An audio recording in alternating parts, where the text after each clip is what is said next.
On s'intéresse dans mon laboratoire particulièrement à l'activité cérébrale en sommeil. Puis l'activité cérébrale, on peut la quantifier classiquement par un électroencéphalogramme. On détecte les activités électriques produites par les neurones.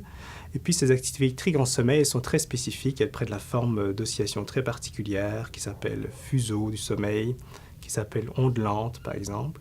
Et c'est des événements qu'on peut quantifier qui vraiment sont des biomarqueurs importants pour la stabilité du sommeil et pour la profondeur du sommeil. Ce qu'on s'est rendu compte aussi, c'est que ces oscillations peuvent aussi être importantes pour mieux comprendre le rôle du sommeil dans la cognition, mais aussi l'apparition des troubles du sommeil. Et c'est un centre de recherche qu'on a fait, par exemple, on a étudié comment est-ce que ces oscillations du sommeil pourraient permettre de prédire l'apparition de l'insomnie, pourrait permettre d'évaluer comment les personnes vont répondre à un traitement pour l'insomnie. En étudiant par exemple un groupe d'étudiants, on s'est rendu compte que les étudiants qui avaient plus de fuseaux au début du semestre avaient tendance à développer moins d'insomnie en fin de semestre lorsqu'ils sont soumis à un stress important qui est celui des examens. Les personnes qui ont l'insomnie ont tendance à rester dans leur lit pendant des durées parfois très prolongées sans être capables de dormir. Puis ça crée une sorte de mauvais conditionnement entre l'environnement du sommeil puis le sommeil lui-même où les personnes vont associer le lit à une période de stress ou d'énervement.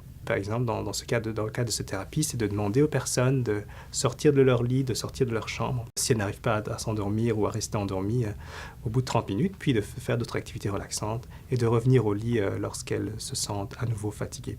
Donc, vers les prochaines années, on va continuer cette approche en utilisant d'autres techniques d'imagerie cérébrale pour essayer de comprendre d'autres aspects. Donc, pour l'hypersomnie, par exemple, on va essayer d'étudier aussi ce qui se passe en sommeil. On va aussi essayer d'étudier ce qui se passe au niveau des neurotransmetteurs qui sont impliqués pour justement arriver à mieux cibler les causes. Pour ce qui est de l'insomnie, une approche qu'on va essayer de développer, c'est justement d'essayer de voir ce qu'on peut faire chez les personnes qui répondent mal aux thérapies cognitivo-comportementales. Est-ce que des traitements qui vont augmenter les fuseaux peuvent être plus bénéfiques? Donc on va regarder ça via des études qu'on ferait sur certains médicaments ou sur certaines méthodes instrumentales. Et les participants de recherche vont dans notre laboratoire sur le sommeil, qui est sur 2 sites. Donc un site se trouve au centre de recherche de l'Institut universitaire de gériatrie de Montréal et l'autre site se trouve au centre Perform de l'Université Concordia. Dans nos études actuelles sur l'insomnie pour lequel nous recrutons se passe en particulier au Centre Perform à Concordia, qui est un centre pluridisciplinaire de recherche sur la prévention en santé. C'est un centre dans lequel nous avons un nouveau laboratoire de sommeil composé de 3 chambres, mais nous avons aussi dans le même centre, nous avons une imagerie qui permet de faire l'imagerie cérébrale. Nous avons aussi d'autres plateformes qui peuvent être utilisées pour faire de la recherche en santé.